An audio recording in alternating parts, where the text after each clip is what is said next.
Welcome into the Radical Roots podcast, where we dig deep to reach high, and of course, always progress through action. I am your co-host, Peyron Baxter. I'm your co-host, Ram Sandoval. How you doing? Doing all right, man. How are you doing, brother? It is February 22nd. Oh my God, it's been like a month of Sunday since I've seen you. It's been a while. It has been a few weeks. I think we we had a little chat about the Super Bowl during the week, right after that happened.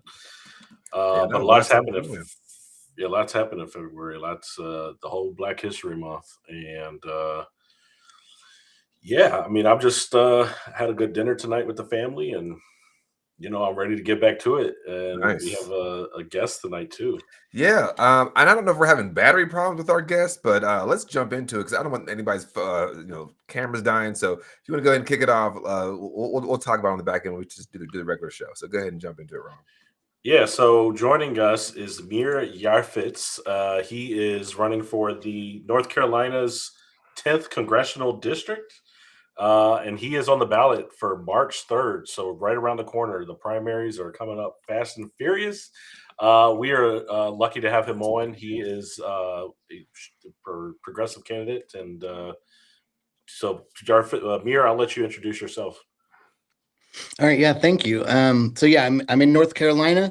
I'm in the 10th district. So there's a lot of redistricting all the time in North Carolina. It's really one of the most gerrymandered states in the country. So District 10 is actually a new district. It was created 2 years ago.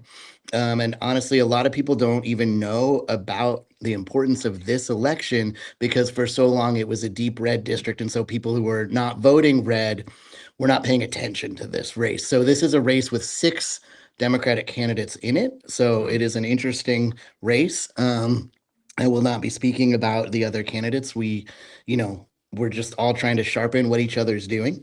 And I'll talk more about how I got into this race, but my very short tagline is I'm a history professor. I got into this because this is a historical moment. I'm a community organizer, and I came into this because of most rapidly what ICE was doing in North Carolina, and this campaign grew out of that. So we have jumped into this with both feet and been moving very quickly, but we just got into the campaign in mid-December.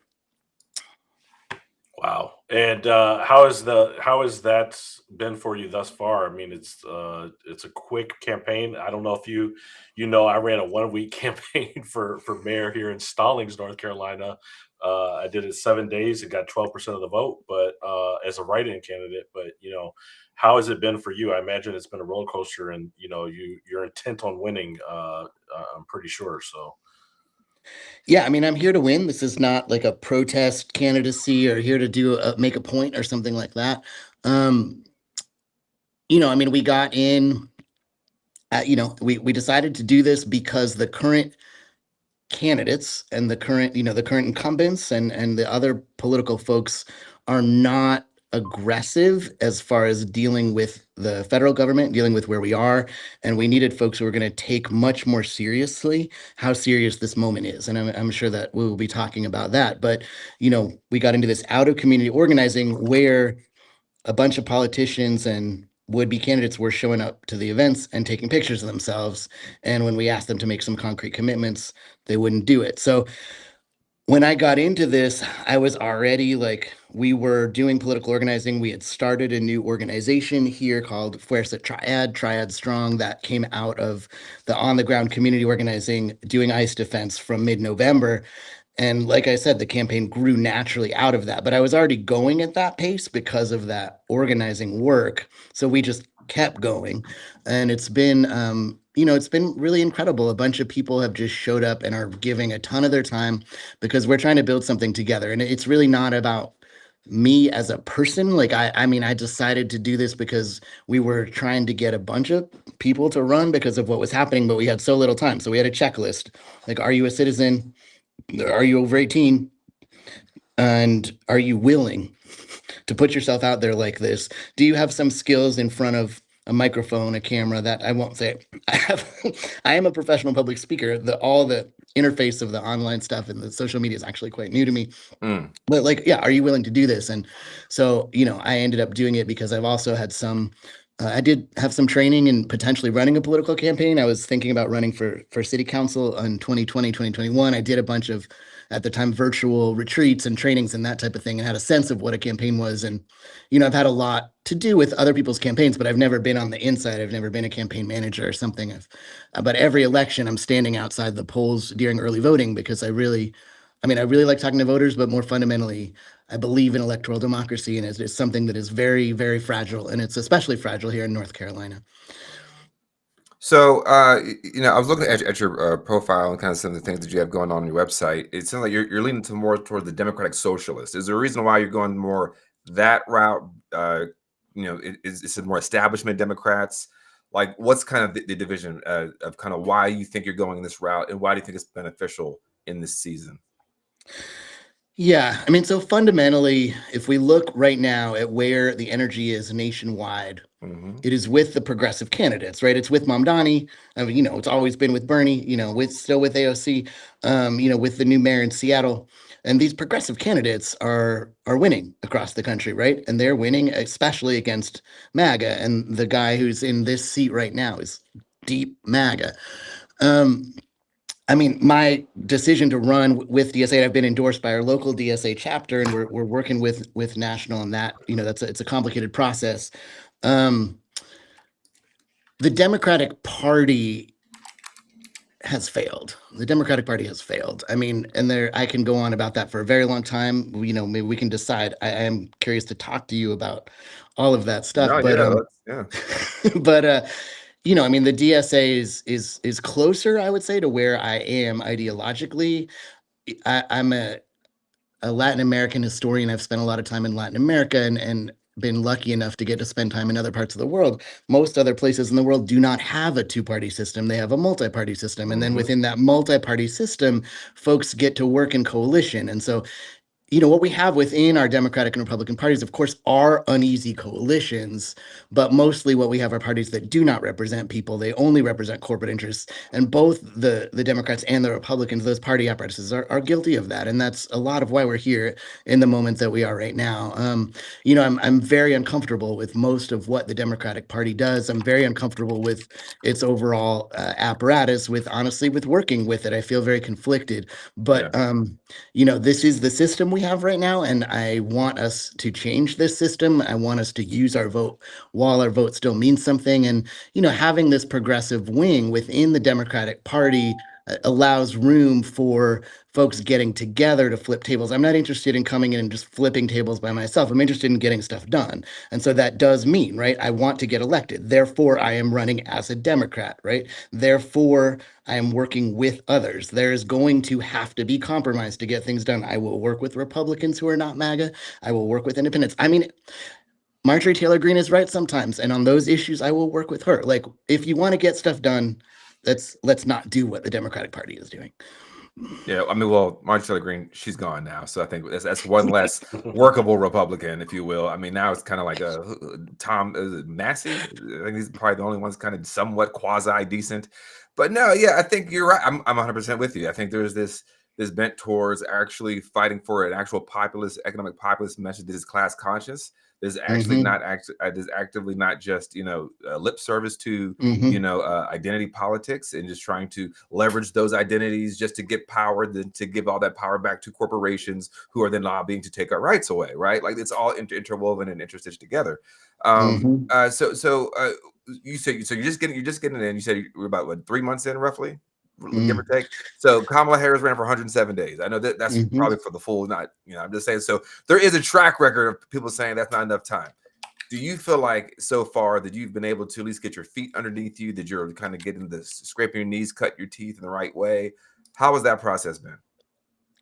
Oh, yeah. We're running a real campaign. I'm very lucky to have, like I said, we just had like a volunteer staff meeting tonight. We have really a solid dozen people who are showing up with a lot of time, and a number of people who are giving a lot of their lives to this campaign, just as they were giving a lot of their lives and are still, in many cases, giving a lot of their lives to the ongoing organizing work. And hopefully these things are not pulling too much away from each other.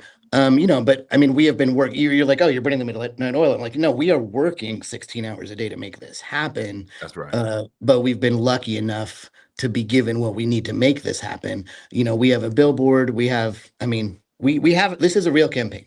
The Mhm. difference is that we started later than the other candidates, but our momentum is very strong, and we have a very clear plan for the next 10 days. And we also have a plan to November, because that is the goal. So tell us a little bit about your platform, and what are some of the top issues and most important to you, and what are people in the 10th Congressional District? It's Winston Salem and is like Statesville area. Is that correct? Yeah. So what's it like on the ground there? What are people interested Is it like all the triad, or like what part of that? No. The gerrymandering, as has been said, has been done in North Carolina with surgical precision, right? As far Mhm. as cutting groups apart. So it is parts of Winston-Salem, parts of Forsyth County, and then it's the entirety of 4 other counties, Lincoln County, Iredale, Catawba, and Yadkin County. So, of course, the way that they drew this was to try to make it so that the people voting Democrat, that their votes would be inherently outweighed by the red votes, right? So they cut out Salisbury, for example, right? So Mm. as far as the slightly more urban areas, I mean, you have a bunch of Winston-Salem, you have Hickory, you have Statesville. It goes down into some of the West Charlotte suburbs and sort of the northern Lake Norman area. So I mean, it's an interesting range, areas where people are quite different from one another.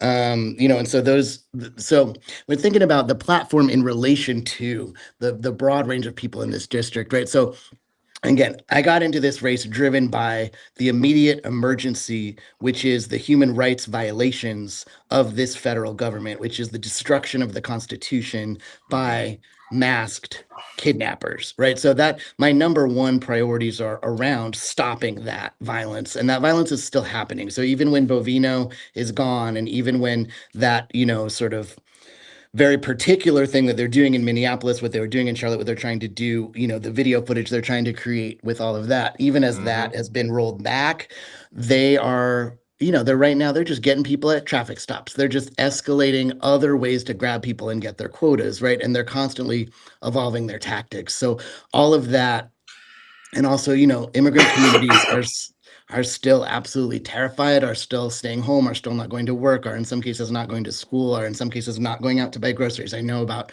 a lot of people who I know about personally who have not left the house in months and will not leave the house. They're effectively under house arrest, and that is continuing. So that set of issues is my number one issue area, and engaging with that at the local level. And we're using this campaign, right, to try to have some leverage, just to be talking to, right, local politicians, local, again, the sheriffs and the police and all that, and our organizing work, as I said, that continues. We're having those conversations. So that is the number one issue. Obviously, people across the district feel a bunch of different ways about immigration and about like who is truly to blame for this current economic situation. Now, the affordability crisis is the thing that links everyone Right. everyone, right? So the thing that, of course, I can talk about with anyone, what language I use. Do I say I'm a socialist? Like, how do I talk about all that? I mean, the idea is to listen to people, to listen to their problems. What is your situation in relation to this housing crisis, to this healthcare crisis, to the cost of eggs, right? To the cost of energy, and in different areas, how does that play out, right? In the more rural or the more exurban and the more suburban areas, we don't experience these things in the same way, right? I've been a tenant organizer for a number of years, and the way that the housing crisis plays out in an urban area, or in the, the horrible conditions that have been left to public housing structures, right? All that's going to be different from what does housing insecurity look like in a rural area, right? Those things are different. But we can all connect around that is a problem, right? Now, for people who think it is a problem because of immigrants, I really do think we are at a bit of a moral crossroads in this country, as people have Mhm. seen what is happening, and people are going to have to make a hard decision, right? The people are going to have to make a hard decision. And the way I've been framing it is, it's Bad Bunny versus Kid Rock. Right? Whose America do you want to live in? Do you want to Yeah. live in Kid Rock's America of kidnapping, of children's concentration camps, of civilians getting shot in the head, citizen civilians getting shot in the head for peaceful protests? Is that what you want? right? Are your religious or other commitments strong enough that you're going to do that? You're going to okay with that? Is that your tribal commitment to your family or to your pastor or whatever it is that's causing you to hate in that way, right? Or are you going to say, you know what? I want to live in a society where there are people who are different from me, where I may not always understand every word of every language spoken around me, a place where the food is better, right? Am I going to be willing to not maybe as a white person be the center of the universe or the only person who gets everything? Because it's not working the other way. It's just not Right. working, right? But are people willing to compromise on if they are being given concerns that, again, we can talk about trans sports stuff and all that, but like, are you going to be willing to put some of that culture war stuff down? Because most people don't actually care, right? Most people don't really care. They're being told to care. I don't know. Sometimes they might raise it. I mean, I think, again, it's like, have you met a person who represents that group that you're being told to hate? I think in rural areas where they hire immigrant labor, they do not want their own immigrants being kidnapped. They want someone else's immigrants to get kidnapped. They don't want their, you know what I'm saying? Like, nobody Right. wants it happening in their own backyard, right? So again, yeah. So okay. No, I think you make a good point, though. I mean, I love that analogy. You don't live in a Bad Bunny world or a Kid Rock halftime show world. Mm-hmm. And also the Kid Rock show is also a lot of bad lip syncing, right? Like, don't know your own song, right? And also, I don't want to wear jorts. All right, so there's just a lot of things. I'm just not big into that, right? I want to sing Nuevo Yo. But but with that, I think there is this fear of the other, right? I think you kind of went down a list of things, right? Like immigrants speaking different language, minorities, trans people. Rom's over there with COVID-24. My gosh, but I think it's like it's there. It's because I was at a political meeting earlier today, and I was explaining to the folks. I said, like, it's really hard for Republicans to sell. My God, it's my mom. Now my mom's calling me. It's really hard for Republicans to sell their policies, right? Like no one wants to buy. Jesus Christ, no one wants to buy what they're selling, right? They can't knock on the door and say, "Hey, can we go give your tax dollars? You live in a double wide. You got 6 teeth. Can I give your money to someone who's got 8 yachts? Are you interested in that sort of a politics?" They'll be like, "No way." So what do they sell them? I'm going to sell you. Do you want boys and girls sports? Do you want kitty litters outside of classrooms? Do you want that black man to rape your daughter? Do you want that immigrant to eat your chimichanga? Like there is this increasing level of hysteria. This kind of goes back to like almost Nazi-esque. I know you said those are your ancestors. It's like that's exactly the type of playbook that they're running on. Is that this idea that we can distract our way, and I hate to say it, but to a degree it's working. So I guess my question is, I'm 100% with you on it is a class-based, understanding of the economic and social conditions. But with that, we can't, erase the import of race, the import of gender that sometimes I think the Democratic Party has taken for granted with all that as well. You need to take it? Yeah, you okay? Yeah, it's my mom's. My daughter's away. Sorry. Okay. My mom. She's at my mom's house. Sorry. Oh, well, all right. Well, if you need to check it, we'll just keep talking over here. Yeah. In fact, I will dip off for a couple seconds. Sorry, guys. Okay. I'll be right back. No worries. So, just to walk through the rest of the platform, since you asked, I can do that at different levels. So fundamentally, we want the Constitution to be protected. We want the law to be protected. We don't want people getting kidnapped. But it's not just that. Like, for folks who are concerned about illegal immigration, I mean, I think most of the time, I think for some people that's spurious, and for other people it's real. And, I don't know what to do with the part where people truly believe the stories about, immigrant violence and crime. That it's just not true. It's hyperbolic. It's whipping up. It's all that stuff. It's just the kitty litter stories aren't true either. So what do you do with that? I mean, that's just challenging, right? I believe the media that I trust too, like I believe the people who I believe, right? And so if it's to the degree to which it's tribalist and you believe the people you believe, like this is where we are in an increasingly siloed media situation. And that's where we are. But the other issues, how do we talk about, as we were saying, affordability is going to be the number one thing across the district. And that is, healthcare, housing, energy costs, food and other costs, putting those things together. Those can be teased apart.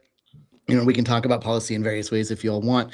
Education is obviously very near and dear to my heart. I'm an educator. I'm a college professor. I care a lot about, all levels of education. I certainly think, pre-K should be universal and childcare should be affordable, if not free. I mean, I think there's so many things about our system that in the wealthiest country on earth, we could be doing a lot of things differently. And these are our choices. And, as you all have said, we're choosing to give all of our money to billionaires and give more and more of it to billionaires. That's what we're doing right now, right?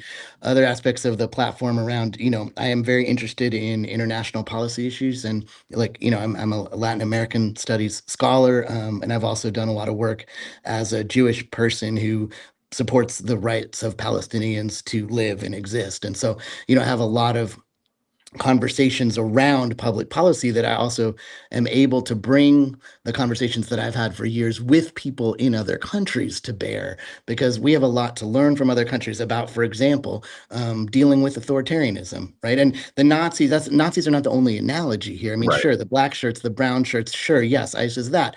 ICE Mhm. is, the ICE is the slave catchers. It's yes, it's all of that. But what it looks a lot more like is the different systems of authoritarianism, of basically neoliberal authoritarianism that has evolved and been supported by the US over the decades in Latin America, right? So we're Mhm. thinking about Pinochet, for example. So I was just in Chile. Mhm. I mean, they got out of that. They have borne that legacy, and now they have voted to get back into a kind of neo-Nazi leader. We see these shift to the far right in various places, but people are accustomed to dealing with authoritarianism and sort of moving between authoritarianism and democracy. But I will Mhm. say, I think our system is actually a lot more fragile at this point than a lot of those other systems, because we have allowed the guardrails to be dismantled. We have allowed the judiciary, sure, the judiciary was always here to protect private property and the rich, but it Mhm. has also been pushed in certain ideological directions by these various organizations, right, that we're all aware of. So those guardrails that other countries have erected post other kinds of authoritarianism, right, we have been destroying our Mhm. guardrails, right? So here we are leaning on the judiciary, which we know what has happened and we know what that's there to protect, but that is our last guardrail, right? Mhm. I think those are excellent points. And how do some of those issues, in terms of international and connecting that to, what's happening on the ground locally? How do you kind of make that connection for the people that you're out talking to? Are people aware of what's actually happening and how it relates to what's happening at an international scale? I mean, there's all different kinds of people, right? I mean, I think like with social media, different kinds of social media, people engage with very different conversations, both nationally and internationally. I think some people, like some people noticed when we went to Venezuela recently and just kidnapped their president and his wife. Some people noticed for a couple days. Other people are like, I don't know, Venezuela. I think it just depends on like what you're consuming and how much they're pushing those stories, right? I think it also really depends if you know people from those countries or if your family's from those countries. Or, I mean, one of the things that's just so bizarre about the demonization of immigrants to this country, I mean, not just that this is a settler colonialist society and that most of the people yelling about immigration, their ancestors were immigrants, to putting down the hypocrisy, because with all of it, the hypocrisy is the point, right? It's the Right. hypocrisy is always the point. They're like, yes, we can get away with this because we are powerful. But Might makes right. but people being interested in the world around them. I mean, we have this US exceptionalism, and we've decided to really not have a good education system given what we could have and what we have had. We've chosen to not do that, and to not do that especially in relation to the larger world, right? To not learn other languages, to not engage with the rest of the world. I mean, everywhere you go in the rest of the world, people know a ton about the US and about other countries, That's right. right? And we do not. And that is a massive limitation. And but then it creates this real distance between people who are from other countries who bear some of that knowledge, right? And again, that's some of the things immigrants bring to this country, is in fact that knowledge of the world, right? Because if you're an immigrant, you also had the courage to leave something and come to an unknown place. And generally, of course, you followed other relatives or friends, but what does it mean to have that courage and that worldly vision yourself? And any immigrant has that, or they wouldn't be in another country, right? Every immigrant has that worldly vision and that sort of trans-border thinking that we in the US as a whole society have decided to shut down, to foreclose, to strangle, to not value, right? Right. So when it comes to talking to North Carolinians in District 10 about global issues, like I said, I think it really varies.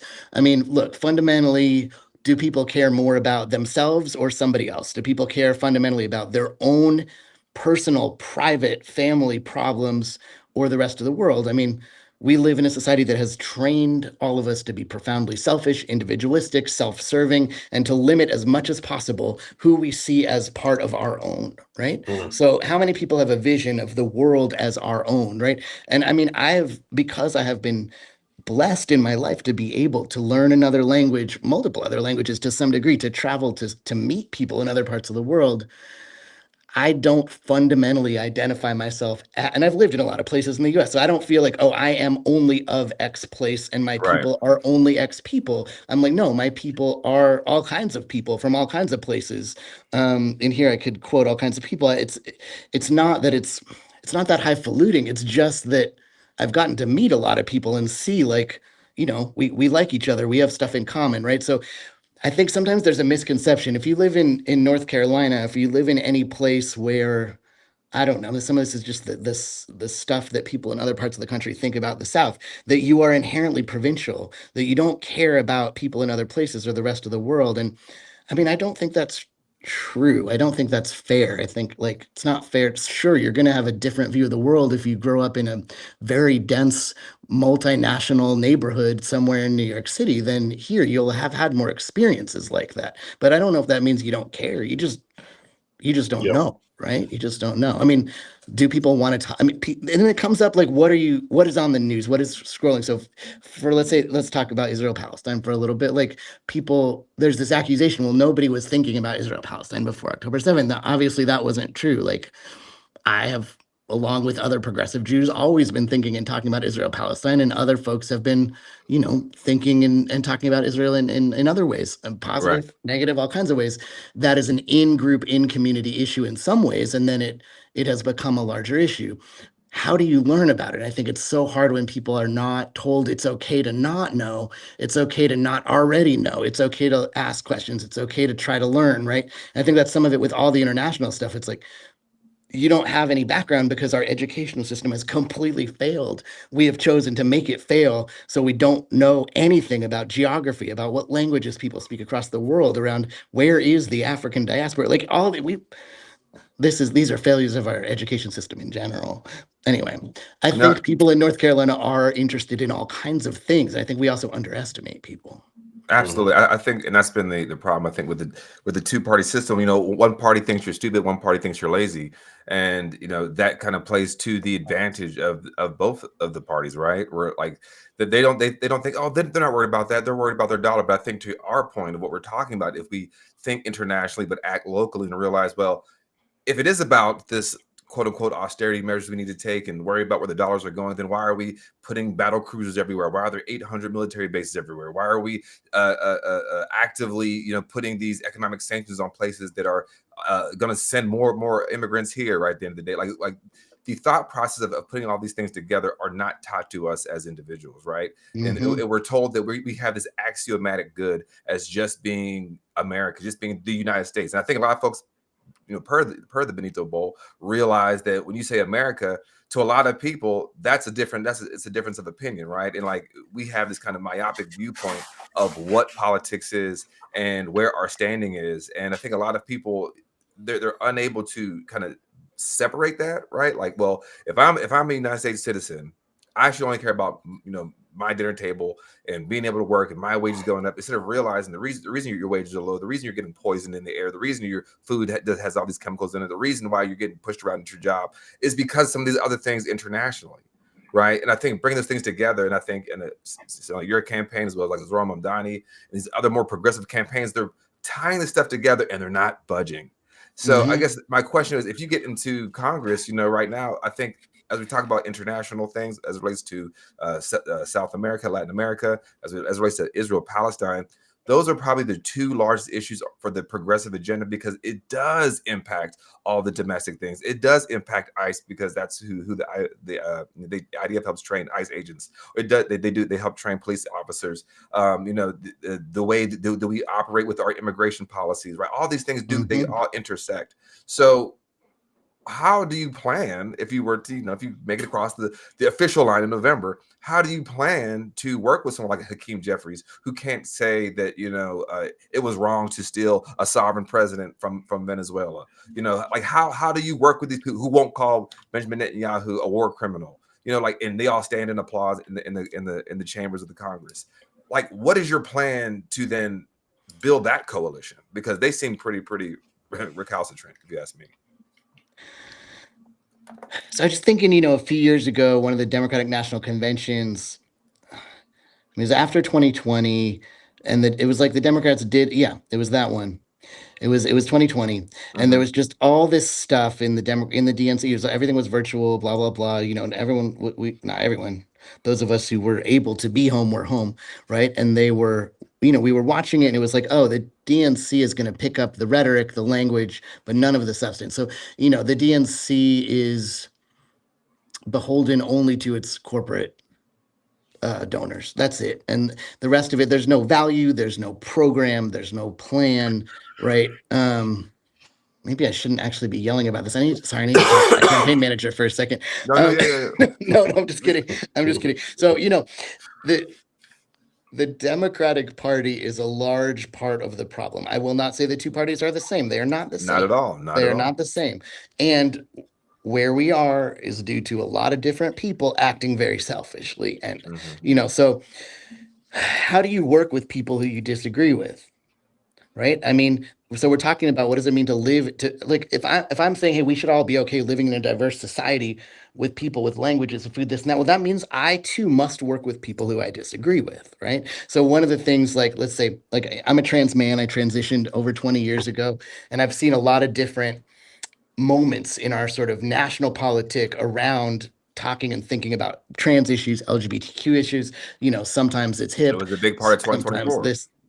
Right. So, there's obviously been a lot of backlash and clawing back and this and that. But, like, to me, the key thing is not what words do you use to talk about people, because those words are always going to be different. I mean, they're always going to change over time, right? We use different words at different times. As a historian, this is one of the things I look at.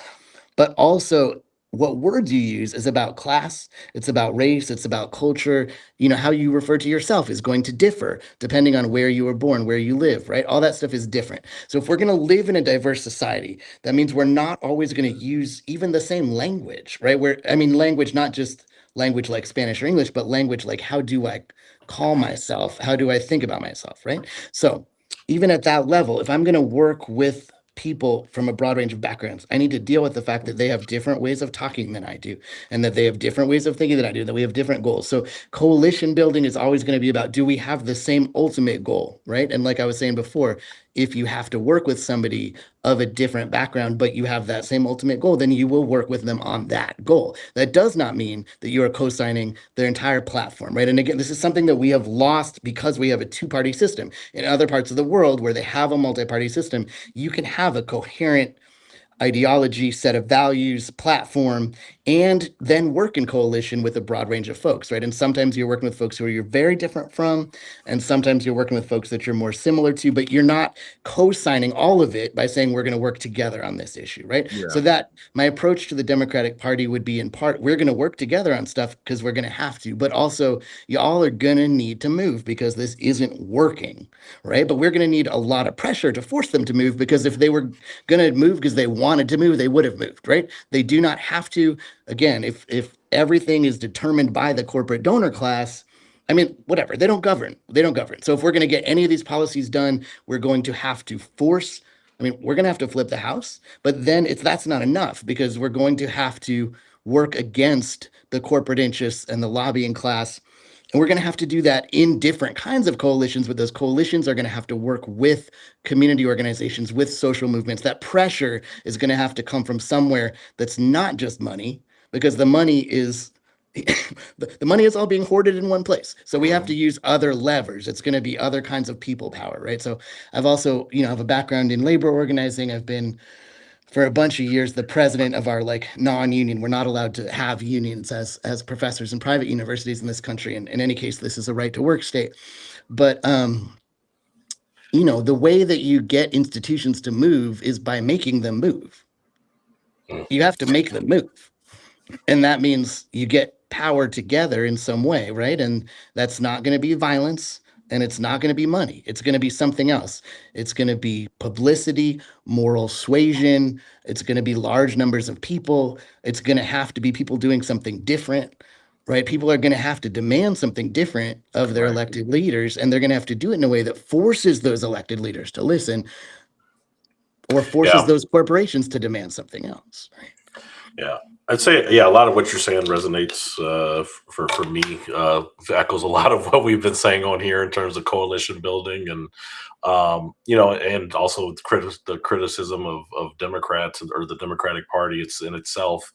You're in a crowded field for this primaries. I think you have 5 other opponents. How do you stand apart from the rest of the field? What makes you different?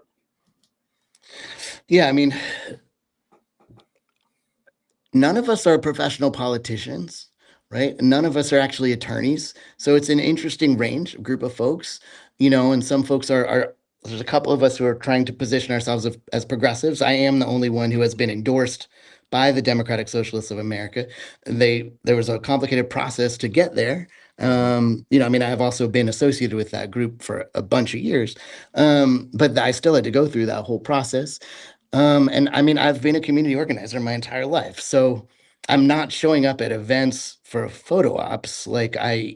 In a lot of cases, they show up to events that I helped organize, right? Or that I'm part of different groups of folks who are organizing those events, or that I don't go to a protest for a picture. The point of the protest is to build momentum that you then do something with afterward. A rally is not just for the sake of rallying. It's not for a photograph. It's to build pressure, and then you do something with the pressure, right? So, I mean, that's one of the differences is just that's the space I'm coming from. Also, as a college professor and an educator, I am essentially a professional public speaker. And so I am, whatever it is that you think of my ability to speak on this podcast, I do think I'm in a stronger position to, in general, speak to media, speak to folks at a whole bunch of different, folks in a bunch of different registers, social classes, also dealing with MAGA itself, right? So, when we win, we will come up against the wrath of MAGA. And we do not know exactly what that is going to look like or when it will come, but I am positioning myself openly as a trans man, a college professor, a humanities professor, a history professor who does social and cultural history. And I wrote a book about the history of Jewish sex work in Latin America, and I've been doing trans history research for years. I'm an avowed socialist, and I've been doing pro-Palestine activism for my entire life. That sounds like you check every single red X that they could say. They will say this person, they're going to turn your kids this, and they're going to put in Sharia law. And it's like, but you have a message to the people that is like, okay, but who is fighting for you? And I think that's what resonates through. That's what cuts through all the noise if you allow it, right? And sometimes we see these, especially the more corporatized Democrats, they'll get in there and they immediately capitulate, or they just fall in with the big blob, the amalgamation of everybody else who's the Democrats. And I think those that stand out, the squad, right? We always list the 4 to 5 folks that are in the squad. They are always change. Rashida Tlaib, AOC, Ayanna Pressley. At a certain point, Cory Bush and Jamal Bowman. But now it's like, it's this idea of like, you got to fall in line. And I think we're kind of getting some of that stuff from the Epstein class stuff, where people are starting to like maybe talk about it, but they're still missing out on that class. Like I said on Facebook a couple days ago, I said, so is the plan to vote out the sex trafficking baby eaters? Like that's the goal, is just to vote them out. Like they're just going to allow you, who run the world, they're going to allow you to do that. Like, so I'm not saying I'm so radical that I think voting doesn't work, but I'm also not so moderate where I think that voting is the only way, right? So like, I think in this modern political era, we have to kind of have this kind of, I think, hindsight of like, well, where are we at right now? Like, the people, they may have some rising up, and can they lean on our political leaders to fight back through that? And like, would you be, let's say there was some sort of, I'm not saying like a super, maybe like a protest that Trump would say is too far. Where would you be at on that sort of on the issue of people are maybe, boycotting loudly or protesting loudly? Would you be against them? Because again, they would say, well, look, of course, it's the trans Marxist socialist, pro-Palestine Hamas lover over there. Of course, they're going to say that. Like, does that intestinal constitution, will that like, where would you stand on a moment like that? I mean, so one question here is, so what happens once you get elected? You are part of the machine, and does the machine therefore have you? And this is something I'm sure folks have said this to you all with radical politics, like, well, you're a capitalist too. You, whatever it is, you buy things, you eat food, you pay rent. You have an iPhone. Yeah, like, okay, yes, here we are living in capitalism. And I mean, I know folks who try to live off the grid. It doesn't really work. I mean, so here we are. Here we are in a fatally flawed, deeply problematic capitalist system, and we're living in it, right? Now, that is not the same as being a member of Congress, where the expectation, as I was told for this race, was that I raise $500,000 for this local primary election. $500,000. Now, my competitors are not doing that. Okay. So I hope that we're okay with our people power here, just doing what we can to, print our little stuff here. I mean, we got a billboard, we're doing fine. But, the idea that you win through dollars alone, and that's been the strategy, right? I'm like, why would you waste all of your time making friends with the donor class? Because that's what you're doing.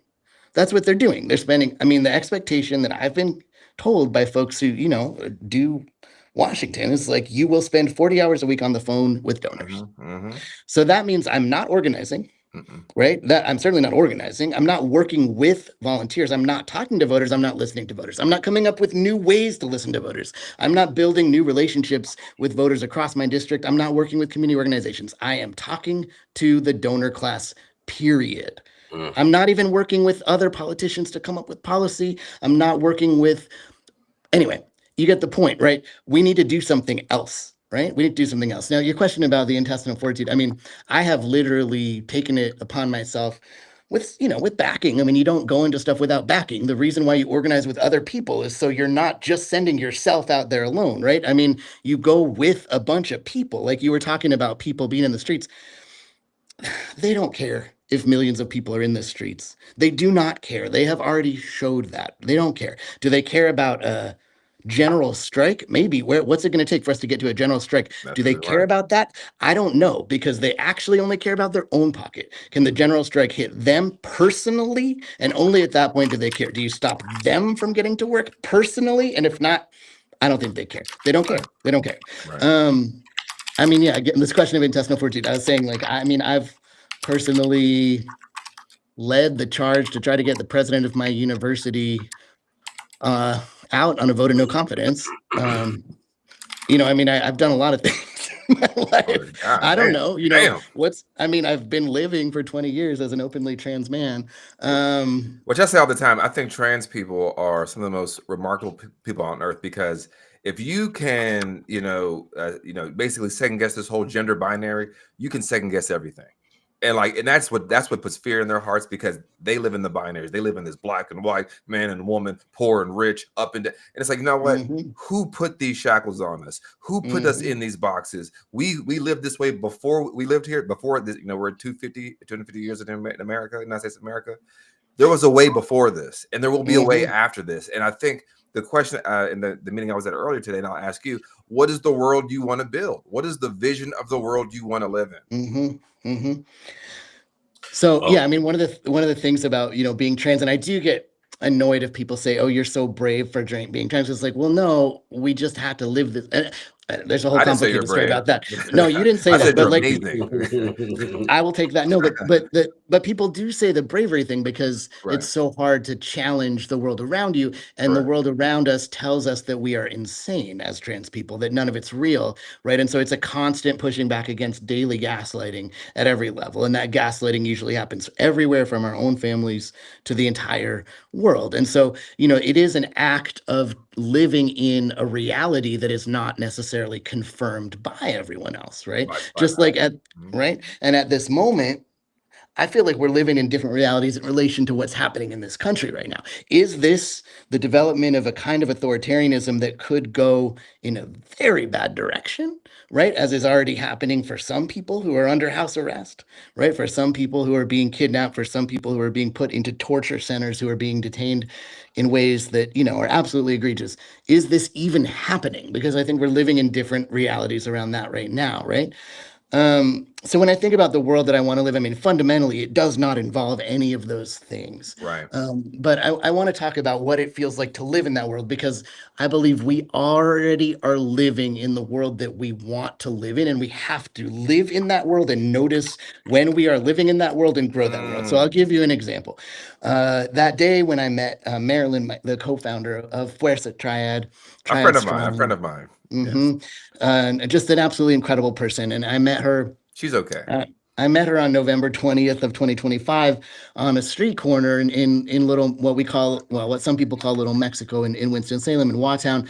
And I met her there because, ICE had come to Charlotte and was doing what it was doing in Charlotte, and then pushing out into North Carolina in what it called very cynically Operation Charlotte's Web.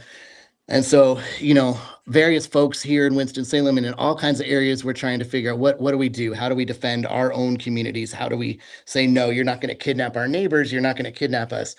So I met her on this street corner, and it was 9 a.m. and I had to go back and forth to work.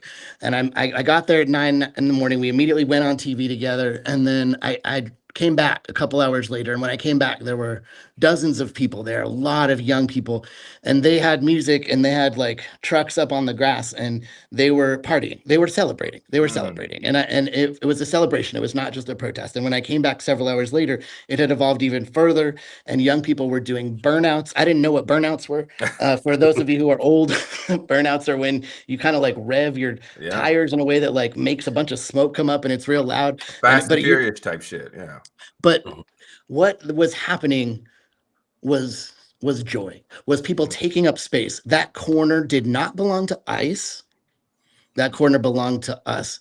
And for these young people who had been living under such stress and fear and pressure that kids should never have to live under, to keep their own families safe, to protect their parents, their grandparents, their aunts and their uncles, right? Because a lot of the time you have young people who are citizens and their older relatives are not. And so that pressure on those young people for regular translations, but also just to be the ones to go outside when other people are under house arrest, all of that fear. And it was a time of joy and relief and celebration and wildness, and yelling fuck Donald Trump and yelling fuck ICE, and feeling like we won today. ICE wasn't here today. They didn't take us today, right? That moment of victory. And we don't get to feel solidarity a lot in our lives. We don't get to feel the taste of actual freedom, which is taking space that is not supposed to be yours and holding it because it is yours, right? That taste of power that comes from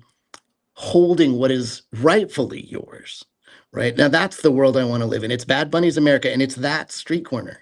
It's funny you brought up the how it's yours and it's Bad Bunny's America. So there was this fallout after the Super Bowl. People were like, well, Bad Bunny's doing the Super Bowl and it's capitalist and blah blah and NFL propaganda.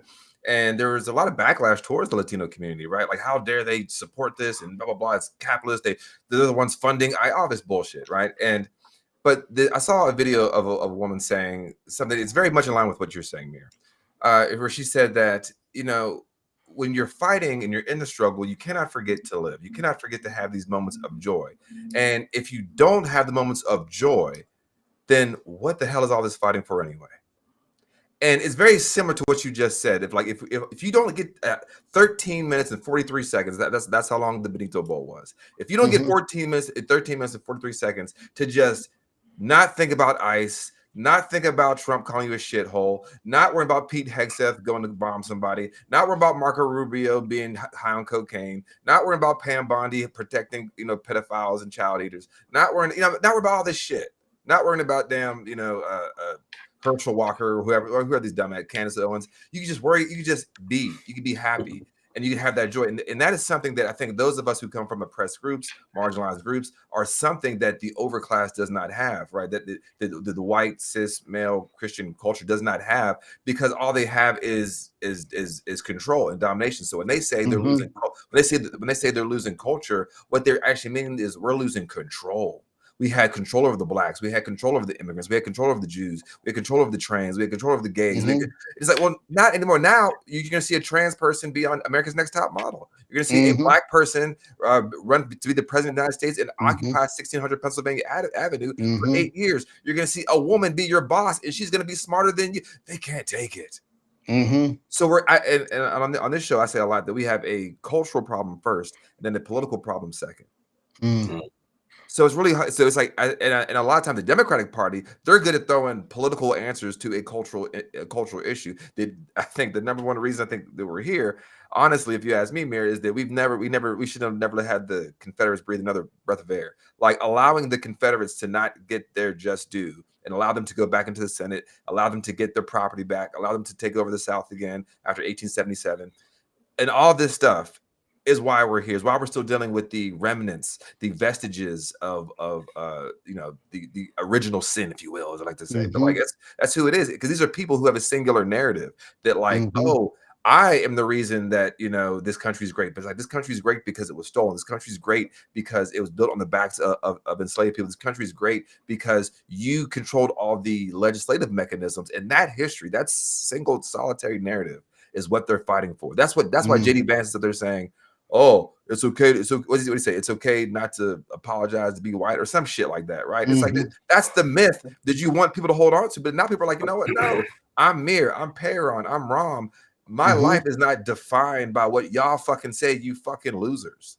There's not really a question there. I just no, but I love what you said about control, because that's something that we all argue about this in all of our communities, right? So even like some of the protests that evolved here, I'm thinking about the protests that happened that our group helped organized after Renee Good was assassinated, and there were some folks who were saying, oh, well, it's so good that this is such an orderly protest because it was a mostly white protest in downtown, and there weren't burnouts, right? And people were like, oh, this is so much better, this is effective, right? And so often it's, well, why do you need to be in the streets? You should just vote. I mean, this is a constant argument between the reform and the revolutionary, between that's always happening, right? The liberal, the leftist. Sure. I mean, but like, I don't know what you were just saying. I was also just thinking about, what if Reconstruction had never been destroyed, right? Come on. What if it had never been ended, right? What if we'd just been living in that? I mean, as a historian, we're not supposed to think about alternate realities and those alternate timelines, but I always think about those moments as the past as a laboratory of possibility. What if we stayed in Reconstruction? That's right. What if COINTELPRO never existed, right? What if all of those amazing leaders of the 60s and 70s didn't get assassinated?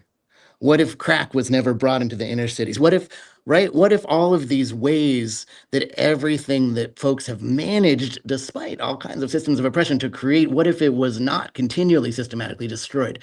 But even so, we always persist, we always survive, we always build new things. But like you said, it gets misrecognized. It's not seen, it's never noticed, right? And what happened on Sunday in the plantation was always misrecognized, right? But those Sundays always happened. That's right. Right.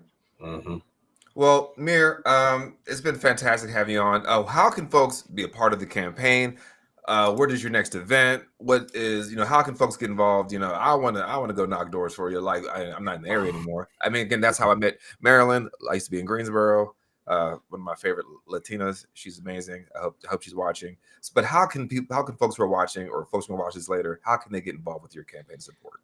Yeah, I mean, anywhere you are in the country, if you are over 18 and you are a citizen, you can give us money, because we are not taking any corporate money. And your, $25 donation really helps, because that also shows we have a broad base of support. And you can Yeah, so you're showing my website. We have all this stuff pretty clearly laid out as www.mir4congress.com. The donate button is just throughout blue. So, we want a little bit of your money, because with that little bit of your money, we can stay away from APAC, we can stay away from all those corporate donors, and we are therefore also accountable to you instead of those corporate donors, right? And we are you're saying if you don't get the donations, you're going to APAC. going straight to APAC, man. Going straight to APAC. No, I mean, we're trying to be incredibly frugal with our money, but like we are also printing things, and we're trying to reach people, and we're trying, to go up against this whole machine. If you are in North Carolina, we would just love to meet you. I mean, we have headquarters, we have regular events. We're really trying to have a very full schedule of events between now and Election Day.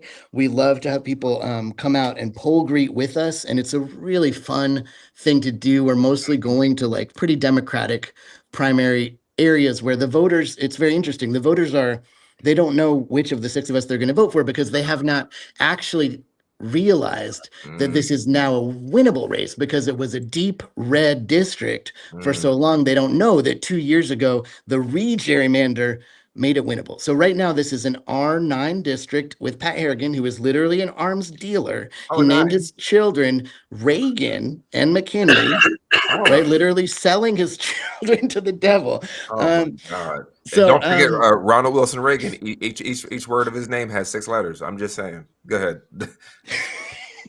But you don't even need conspiracy theories with this guy. He is MAGA to the core.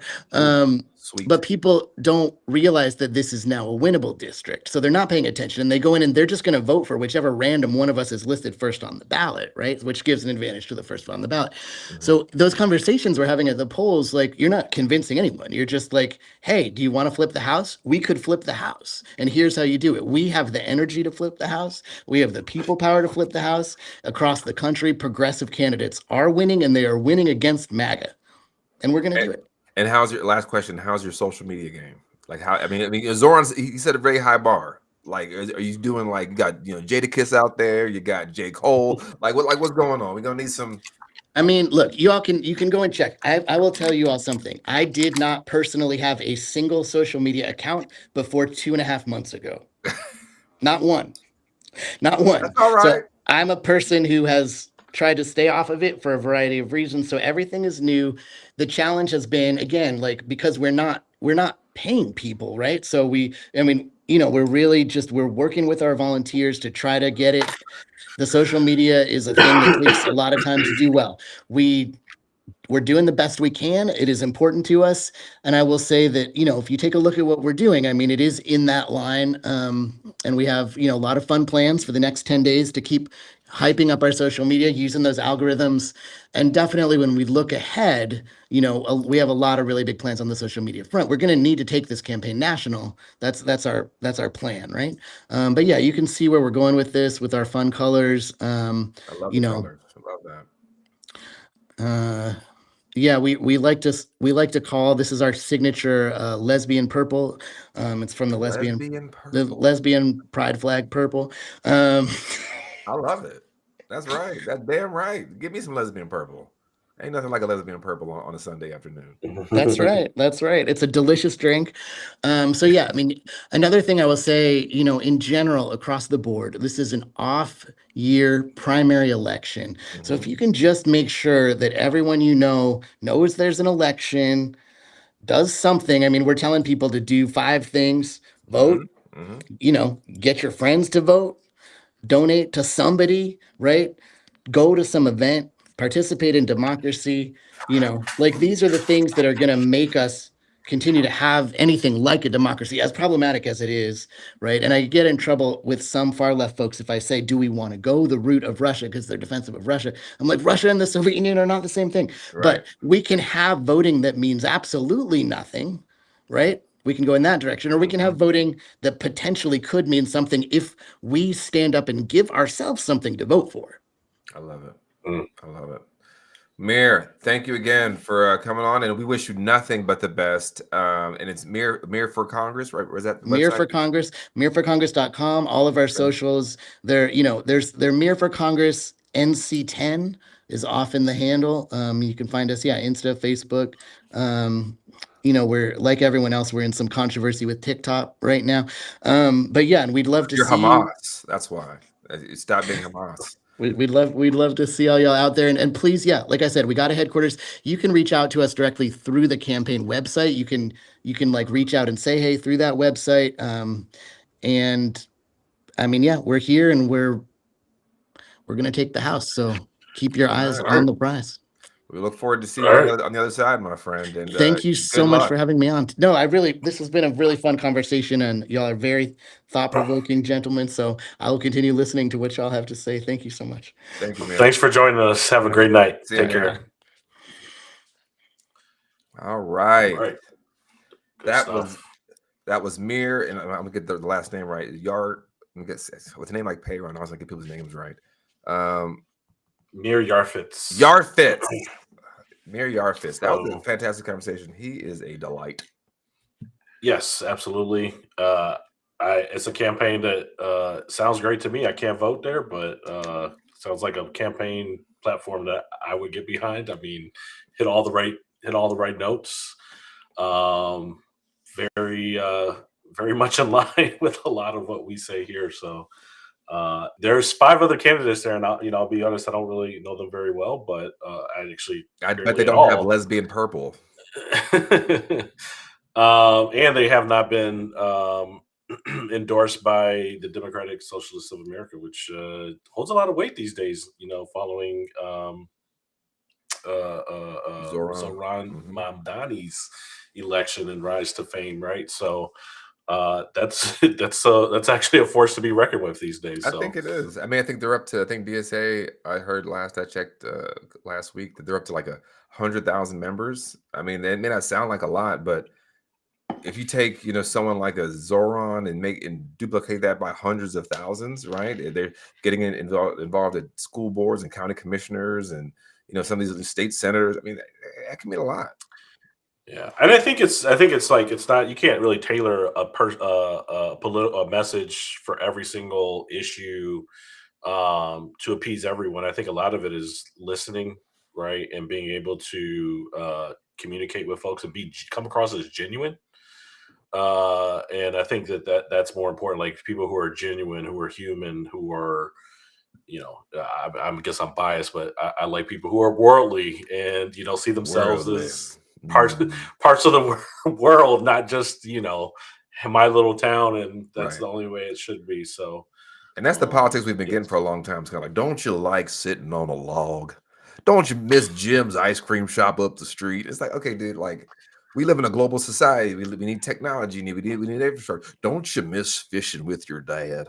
It's like that politics has got to go. Like, I just want to. This is the guy that was in the Kid Rock concert, and he's like, "I just want to drink my beer and go fishing. And I just want to catch my fish, drink my beer, drive my truck." Yeah, but there's a world that exists outside of your 10 acres, right? So, that was good. There's a lot going on. It's a lot to cover, too much to cover. Now, but we get a few things. There's a couple things. There was a lot that happened even today or this weekend. There's a war with Iran that's being tossed in front of us. Yeah, so I don't know really. I can't really speak to it because I have really no idea what's going on right now. The over in Mexico, cartel. The Mexican federales have taken out one of the cartel heads. Mexico is kind of a little bit of a boiling pot right now, it sounds like.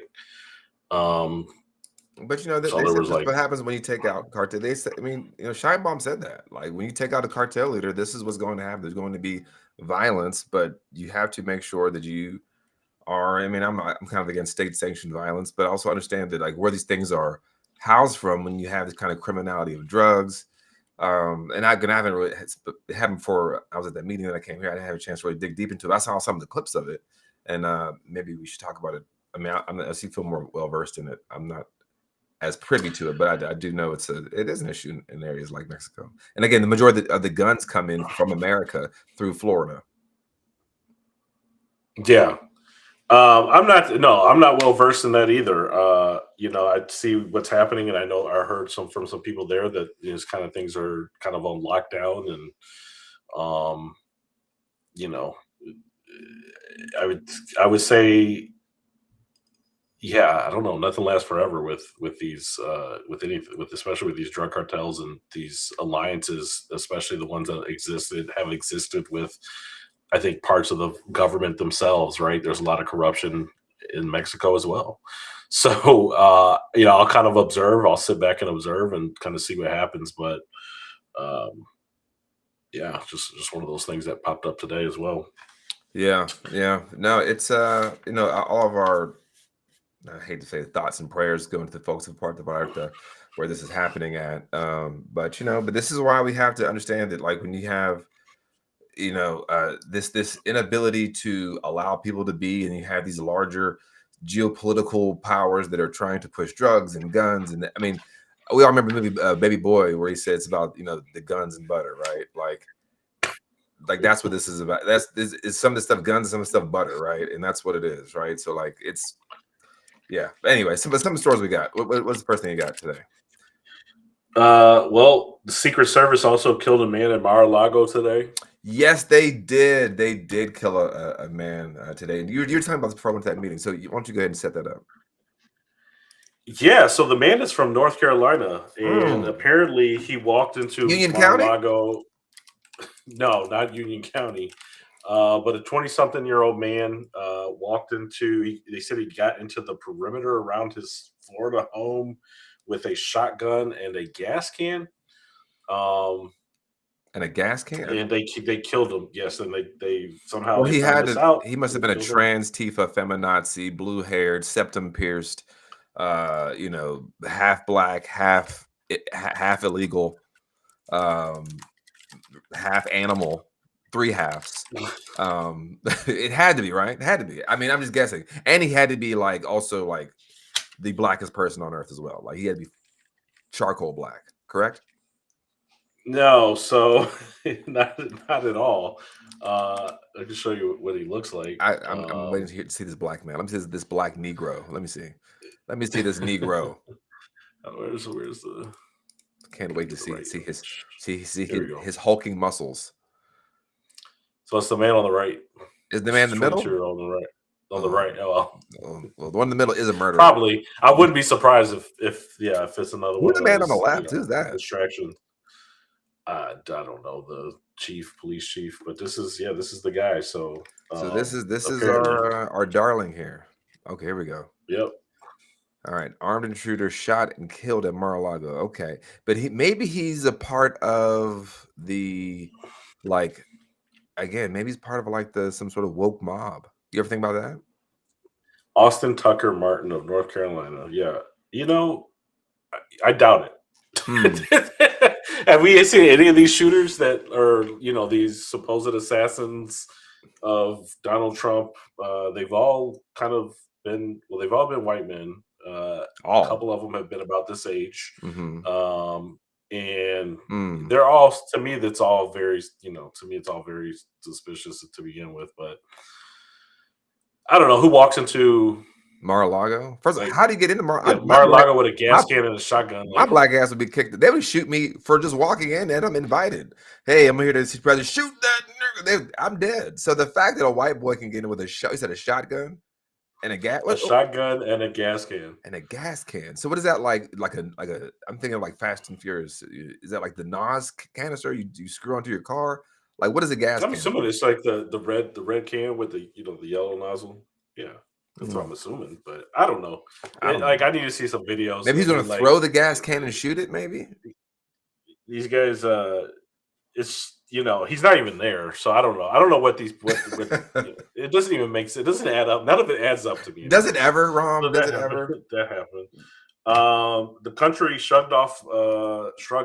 continues to shrug off the Epstein files. So yes, I know we've talked about it here a little bit over the course of the last year and a half. And we don't talk about it often because it's just always kind of been like granted, these files are new, and there's new information, but for me, this has just kind of always been truth, and there's really been nothing new other than, okay, we're seeing it in an email, we're seeing it a little bit more on paper, but these accusers have existed, these stories have existed, so I'm not surprised at any of it. I would love to have thought that the country would have seen some more evidence and been like, this is absolutely insane. We are failing our women. We are failing our children, that we are allowing this to happen at the hands of the most powerful white men of the country, of the world. And the United States just shrugs it off. Like, I mean, other countries are reacting. Prince Andrew, he was Prince Andrew from something. Now he's just Prince Andrew from Norfolk. And now he's they removed that. I mean, they've already, and that's the thing. Like, he was removed as a prince and kind of, shunned from the family, months ago. I mean, these are things that. But don't get it twisted. His mother, before she died, tried to intervene. Before she died, tried to protect. Mm-hmm. Yeah, all of them trying to protect. But my point is like these stories have existed for 10 years, and so now that more and more is coming out, and I think it's sad. I mean, some of the most reprehensible stuff of it is like pretty gross, like it's just gross stuff that it's like, again, I think if you were to listen to Black people, someone on Facebook were like, oh, how are we here? And it's like, we kind of have to grow up from that perspective at this point. We kind of have to stop this whole, like, how is this happening? Can you believe America's a place where there's a bunch of psychopaths who are sociopaths and are wealthy, billionaires, eyed wide shut people that are, eating? Yeah. They've always ate people. They've always murdered people. They've always thrown people into rivers. They've always buried people in concrete and shallow graves. Okay, Rom's gone. I don't know what happened there. Okay, Rom's back. But it's always been that way. And I think also there is this level of the people, they just cannot accept that, like, damn, I did vote for this. Fuck. Like, I voted for Donald Trump, this pedophile. So I have to keep saying it's all fake. And honestly, if we were a country that really, this is why I'm so sick of these, protect women and girls sports people, because y'all don't give a fuck. You wouldn't need all this. I need to see a video of Epstein raping a child and Trump in the room. If you just believe women, if you just believed women, you wouldn't need all of this. I need evidence. I need it directly to my phone. I need to have Epstein saying I'm a child rapist. No, if you just listen to women, because in their own lives, they don't listen to women. They don't listen to their sisters. They don't listen to their wives. They listen to their daughters. They don't listen to their friends. They don't listen to women. And I don't know if you saw that video of the students that were just recently arrested for doing that walkout. I think it was in Pennsylvania. And that the sheriff was like, had a student in like a chokehold. And I'm like, these are the same people who are going on about protect the children in sports, while these grown fucking men are choking children to fucking death and then shooting women in the face in Minneapolis and calling them fucking bitches. Like, I'm so sick of the moral false equivalence and allowing them to have anything, because we've normalized centering white men and their opinions for fucking ever. And I'm just sick of it. These are the most reprehensible, terrible people, and we're sitting here still letting them have the moral high ground.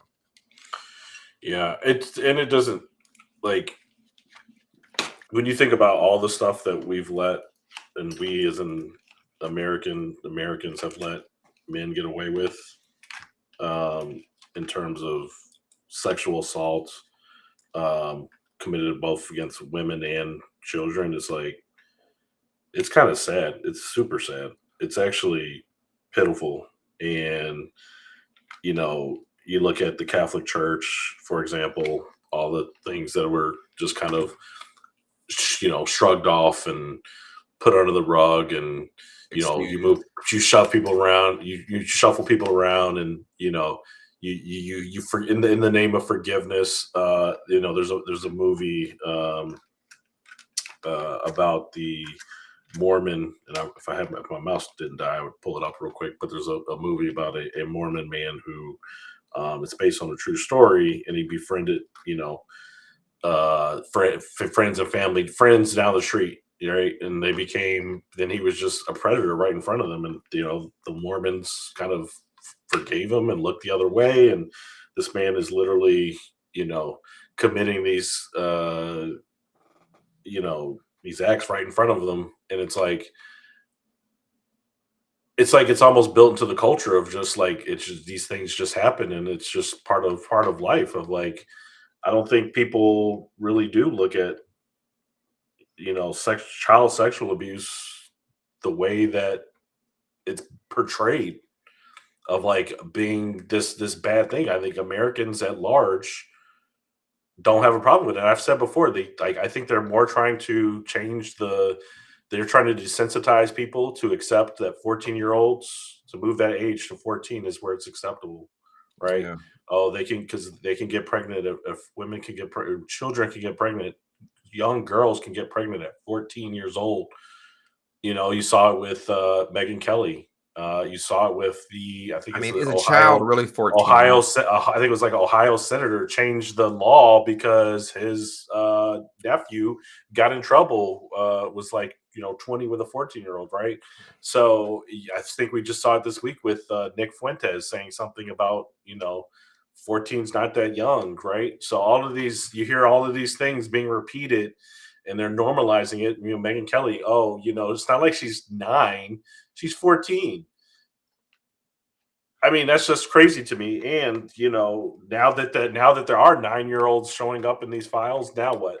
Infants, they took the teeth out of kids' mouths. They didn't bite their dicks. Like, it's that level of depravity. And we're sitting here saying, well, maybe we could vote them out. Again, I'm not saying, again, as I said to Mir, I'm not so radical where I think voting doesn't work, but I'm also not so moderate where I feel like it's the only thing that we have, the only option we have, right? They are using systematic and institutionalized violence against our children. And I posted on Facebook, you rape my fucking daughter, I'm flipping this fucking planet over to kill you. That's just what's happening. There's no like, well, what if the court system, because we have a political and legislative system that was built around human trafficking and child rape by the rapists. The ones that were raped. Again, I tell people, like, look at me, y'all. Like, my mom and dad are both brown skin, and I came out like this. That means someone down the line, there's some overseer or some plantation owner that is in my genealogy, right? So like, there is this just inability for people to accept that America, this is what America is. But I think Leslie's point here is also good, because this also has been very normalized, where he says sensible regulation of media has to play a role in all of this if you're going to move forward. The media has been abysmal. The media has sat here. They're still trying to. Jeffrey Epstein was a Russian spy. And I think Ed Luce from the Financial Times wrote, he said, is he a Mossad agent? Is he a Russian agent? He said, why can't you be both? And there's just this idea that we're still trying to separate and not bring it all together. We're not talking about the corporate class. And it wasn't just like 6 billionaires. It wasn't just like Jeffrey Epstein, Elon Musk on Christmas morning when people are with their families. Elon Musk is emailing Jeffrey Epstein on Christmas morning. When are you having one of your wildest parties? What are your wildest parties? This is what Elon Musk, the now person who's on track to become the first trillionaire, who did Doge and robbed all of us fucking blind. And so many people in this country, 70 million people, were clapping it on and go Elon, stick it to the libs.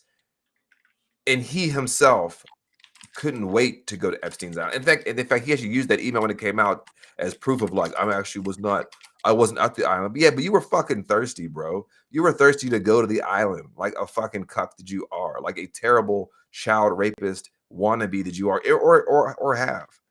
Sue me, we could do discovery. I don't really care. But like, yeah, we're just at this terrible crossroads, man. Yeah, it is like we've let so much. I keep saying we, but you know what I mean. I know exactly what you mean. The power of this country is so concentrated when all the media is owned by pretty much the same handful of people. Yep. Whether it's the newspapers, print media, social media, television media, even film industry.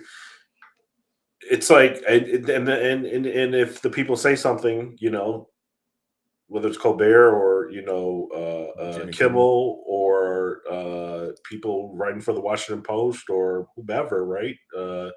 Even Don Lemon, like they're trying to find ways to use that power to shut you up, like, right? And there's a lot of people in the media that are scared. There's a lot of, media outlets who won't say anything because at the end of the day, it just kind of goes back to the same person, right? And so that's the problem, and it's the same people. So now what? It's the same And so people. if we the people do not hold these politicians and these people in power accountable, and we just let them say, like, let them dictate the narrative, let them dictate what's moral and what's not because they say so. Yeah, we got. I mean, and I love what kind of. I remember we had Mir on. I love how Mir's perspective was been like, more of a fighter, because all of this, like, well, we have to work across the aisle bullshit. And no one's ever asking a Republican, are you working across the aisle? The white man's party, which is composed of 90% white people and 55% men, which means it's a predominantly white man's party that wants to maintain control in the power of white male patriarchal hands. That's their whole goal, even if they burn down everything else around them. Look at the United States of America, look at the federal government, look at here in Union County. These are places that have straight up MAGA control. They don't have any vision for the future. Their only vision is yesterday. But like, I think to that perspective, though, as I asked Mir, is like, we had to be asking ourselves, what type of world do you want to build? What type of world do you want to live in? And I do believe of the two parties, the Democratic Party doesn't have a vision, and if they do have a vision, it's backwards looking. They're like, oh, we were the 1965, voting rights that were, we're the 1964 Civil Rights Act. It's like, it's all in the past. What is your vision for the future? What's the agenda? What's the agenda, Hakeem? What's the agenda, Chuck? And the only thing I've seen Chuck Schumer get worked up over is that clip we played a couple weeks ago where he's like, I'm getting Israel the most money. I haven't seen Chuckles that fucking animated about shit ever in my entire. There's no clip I've seen of Chuck Schumer that animated, but besides his 1988 clip that was going around where he was like, I stopped the Jesse Jackson plank of trying to give Palestinians, a voice here at the DNC. And then you got Hakeem, who is the minority leader in the House, who has been has been failing. And every time he fails, as you say, he gets a shade wider. as you say, he gets a shade. The blood loses out his face, and he grabs another fucking bat. But like, what's the agenda? What are y'all running on? Like, what do y'all want to happen for the future? And if we're not saying, and as I say on the show a lot, the point of politics is to expand the definition of we. And if you're not doing that because you are chained to the oligarch class and the CEOs and the corporations, then you're never talking about someone who's in Poughkeepsie, or someone who's in South Florida, someone who's in Apex, North Carolina. You're just worried about what the CEO and the lobbyists and the folks who are coming around. What is your vision for the future?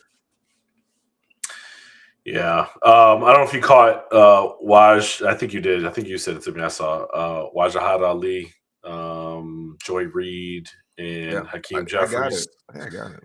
And as I was watching that, I was like, this is why I watch them. And I was watching Daniel Moody and him discussing it.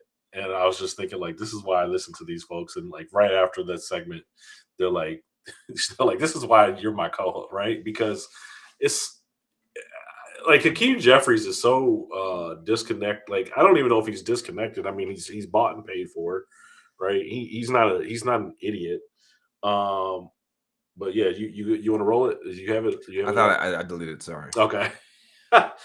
But talking about he wants to use his own language, and they keep going back to the affordability, and it's like, but this is blanket of affordability. Like, what do you mean? You just sound like this robot, this rehearsed robot.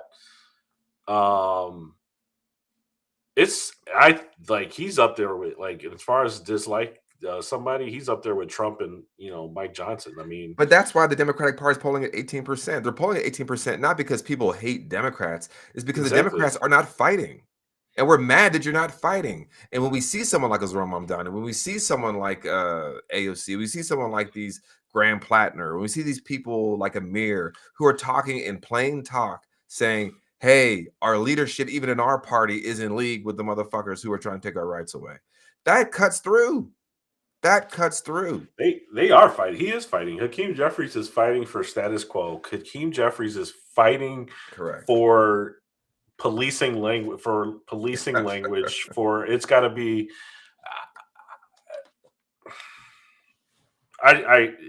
That's not my language. That's your language. I'm going to use my own language. My language is I'm going to keep taking money from AIPAC. I don't think that we're going to abolish ICE. And I'm going to TikTok, Big Bob, Flip Flop, Big Bird. And I'm going to do, it's like, dude, what?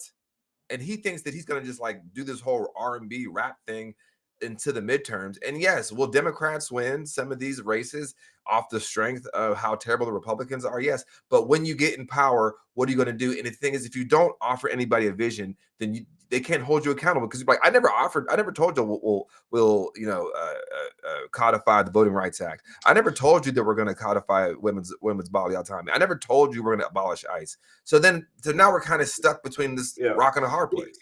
Yeah, I mean, him and Schumer, they can't be the leadership of a party that's trying to build a coalition, or that is about a coalition. Like they aren't. They're kind of the opposite of coalition building, right? And coalition is probably the only way that Democrats. That's right. I would say it's the only way that they win, but the only way that they have it's too big to rig. The only way that Democrats could move in the right direction beyond 2026, right? I don't really have a lot of faith in Democrats. Like after let's just say they, if they do regain the House, then what? Then what? Like, what is the agenda? Hakeem Jeffries is still the House majority leader or whatever, minority leader, whatever he ends up being. Yeah, like Lorena says here, Lawrence spoke clear English to him about ICE being absolutely corrupt and having an agency. And Jeffrey's response was, and I couldn't believe it. I know you saw it too. I couldn't fucking believe it. He was like, I don't know what you just said.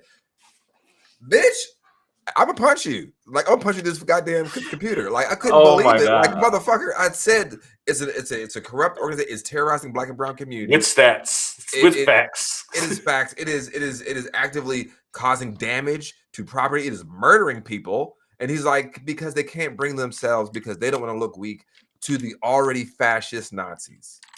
And to Wesley's point here, you can't build coalition with fascists and Nazis. The thing is, currently the fascists and the Nazis are currently infighting within the Republican Party. And then you have this milquetoast Democratic Party who is saying, I can fix them.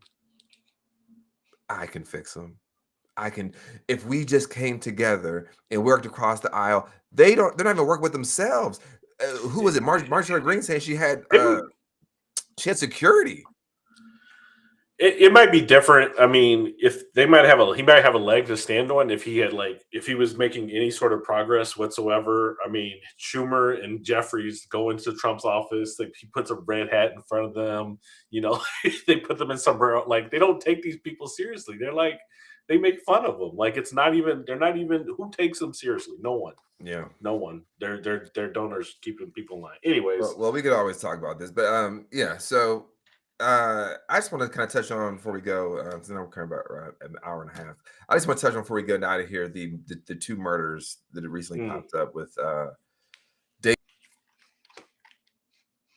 I lost Payron. So the two murders he's referring to is DeQuayne Johnson, who was executed on a bike in Grand Rapids, Michigan. Cal Basinga. Yeah, so we had Daquan Johnson, and he was in Grand Rapids, Michigan, and then Cal Basinga, who was in Marietta, I believe, right? Mm-hmm. Yeah. So I feel like there's been a lot of lynchings, or what people with law enforcement seems to always be inclined to call suicide by hanging. And just there was another, I forgot which one, but I think it was just last week that they said it doesn't appear to be a suicide. It was a hanging. This is pre-Kyle Basinga. So I think DeQuayne Johnson, what comes to mind is, here we go again. It's reminiscent of course, it's most reminiscent, most recently of Alex Preddy, but it's reminiscent of dozens of black men being, killed at the hands of law enforcement. It's nothing new. So it's like whether it's ICE or police, to your point,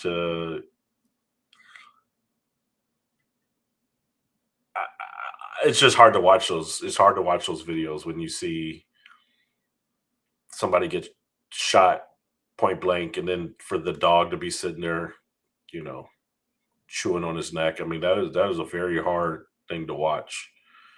And then the question always becomes, will there be justice? You got to go out and protest.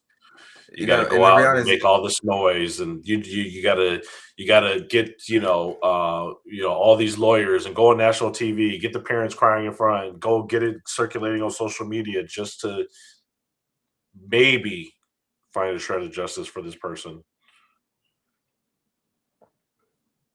Maybe. Yeah, no. The thing is, you will never have justice for these people, and it's not that I don't know. I don't mean that systematically. I mean, like, once I kill you, there is no justice for that, right? Like, even if you kill the person that killed you, that's not the justice. Bringing that, you can't bring that person back to life, right? But I do believe this. Mary had a good point. America's at a crossroad. That are we going to listen to people? Are we going to finally listen to those who said, I mean, the same reason Hakeem Jeffries couldn't say abolish ICE is because they thought defund the police was too far.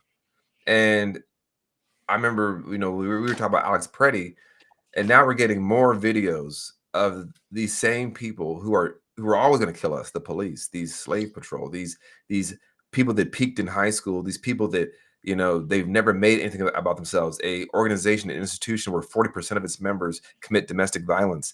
Like, of course, they're going to kill black people after their hands are behind their back and they're prone on their bellies. And what did they shout at him? Don't reach for your weapon. No. After you got him in handcuffs behind his back, what are you talking about? Just reach for your weapon. But we've normalized, and sadly, even we as black people have normalized this. We're upset about this. No, don't ever get me wrong.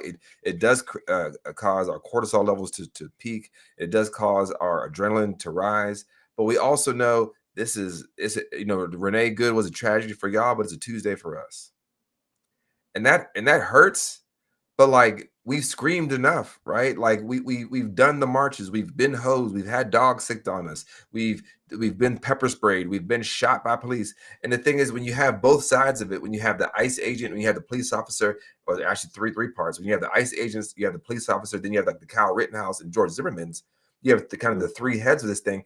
They all are in service to maintaining white male dominance, right? The police, nigga, you in the wrong spot. You got ICE, illegal or black person, because don't forget, the reason ICE was in Minneapolis was because they lie about Somalis. You think them ICE agents can differentiate between an American black man and a Somali? They cannot, nor do they care. Then you have the Daniel Penny's, George Zimmerman, Kyle Rittenhouses, who are reminding people this is a white man's country. And one thing my grandpa said to me when I was a kid, and he has never been wrong. I mean, he's been wrong, but I mean, but this quote has never been wrong. I was like maybe 9 or 10 years old. He said, Peyron, this is still the Klan's America. This is still the Klan's America. And all the bullshit we get gossiped by people saying, oh, we're post-racial. You've had Obama for 8 years. That's a long time ago. Stop talking about race. Slavery was a long time ago. This is still the Klan's America. And my grandpa was right about that shit. Wrong about a lot of other shit. But that shit, because he remembers coming home from the Korean War and having to go to this place called Isley's in my hometown of Pittsburgh. And Isley is like this deli. They have like really good sandwiches and ice cream. He had his army uniform on. He tells the story. He told the story that when he went in to go get an ice cream cone, they said, yeah, nigga, you can get it, but you got to go to the back. And they said, we don't care if you're wearing that uniform. And he said at that moment, he wanted to burn that uniform. So like, when people say it was a long time ago, that was one of his stories. And like this has always been the Klan's America. Yeah, I mean, we talk about a long time ago. Dwayne Johnson was last week, you know. Kyle Porter, Keith Porter, sorry, 2 months ago. I mean, Trayvon Martin, 10 years ago, Right. Tamir Rice, Ahmaud Arbery. He was just jogging. chased in the neighborhood, 2 white men in the truck. You know what I mean? Like, and the thing is, that didn't even hit the news, is because someone leaked the footage. Remember that?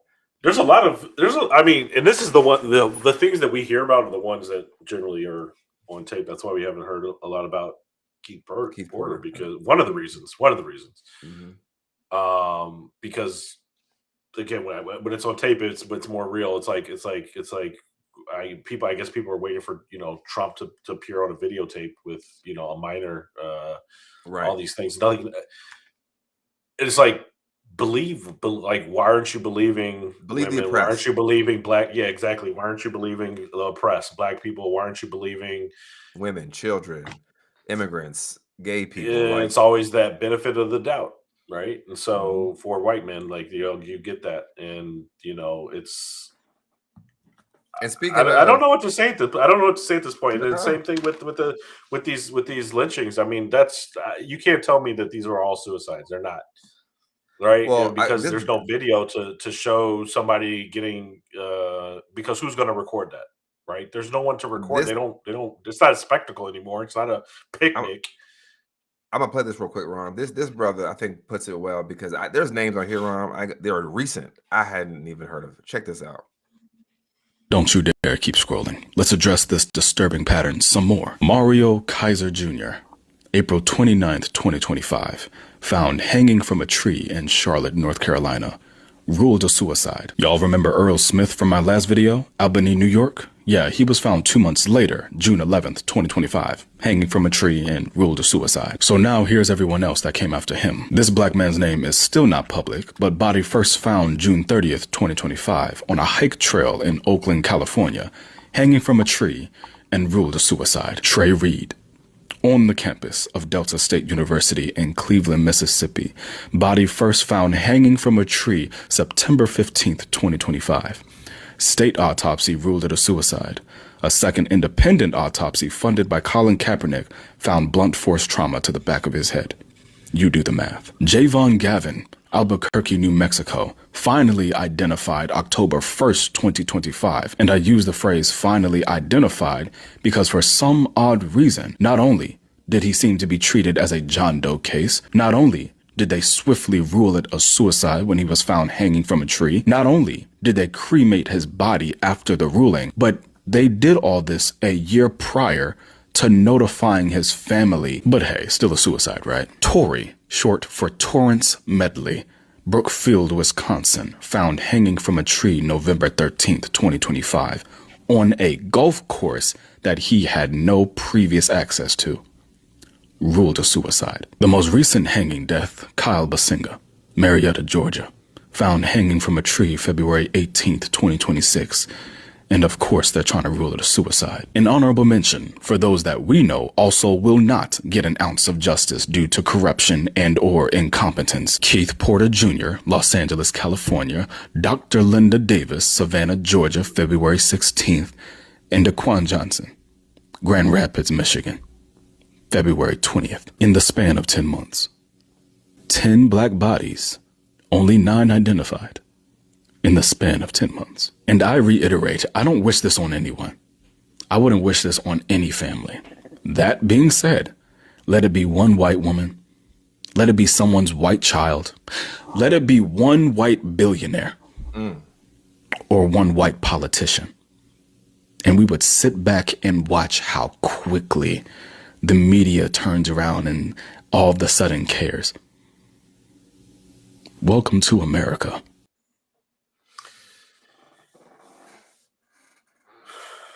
Well, I think white folks have you know, some of them are getting a wake up call, right, as they've seen Alex Preddy. That's become more real to them, and I hope that they, you know, and sorry, I'm blanking on her name at the moment. Renee Good. But and even when you look at the Democrats in Michigan last year, and now these people in power they're just shrugging it off for those folks as well. So it's like those, you know, no one cares until it hits home, and then it's too late. And now it's just like, I don't know. It's so sad because it's just like how often, like, and he just went through almost 10 people in 1 year, and that's just what we know. And it's like there's more. You know, there's more. It wasn't even a year. It started in April. I think it was less than a year. A hanging is hanging from a tree in the middle of nowhere is not a way Black people kill themselves. It's not a way. It's not a way that really anyone kills. It's a statement. It's a statement. It's meant to be a violent statement. And that, look. And like, where are all the stools at? How are people getting up there? Is there stools or the ladder around? Like, it's such bullshit when people are like, it's a stool. How did I get up there? And I got to the middle of a branch. I mean, if you think about the logic in the physics of a hanging, right? Like, you're not hung right next to the trunk of the tree, right? Because you could ostensibly pull yourself up, right, or be able to get some friction. So you got yourself to the middle of a branch, which you got yourself out, and then you hung yourself, and you don't have any bark in your head. Like, it's so illogical, and they're playing in your face because they want you to believe that Black people are so fucking dumb and so prone to death that we love death. This is why they say Black on Black crime. So when white people kill us, whether they be the state, ICE, or vigilantes, you're just so used to us dying. When we say Black women are dying in maternal mortality and Black children die at a higher rate due to asthma and environmental racism, they're conditioning you to accept that these motherfuckers love to die. These Black bastards love to die, whether it be at their own hand or so when we kill them, we're actually just helping them out. This is the racist colonial logic. This is the, Palestinians, they all want to blow themselves up, and it's the same shit. This is colonial logic that's been laid bare at our feet.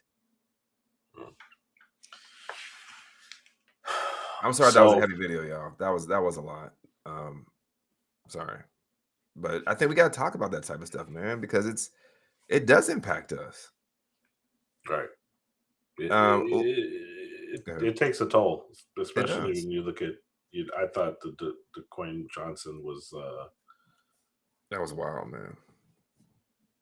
Wild shit, and we should have to put up with it. Just every time. They're trained to stop resisting. Rape logic. Stop resisting. That's rape logic. He's got a gun. Rape logic. This is rape logic. This is abuser logic. You made me kill you. You made me hit you.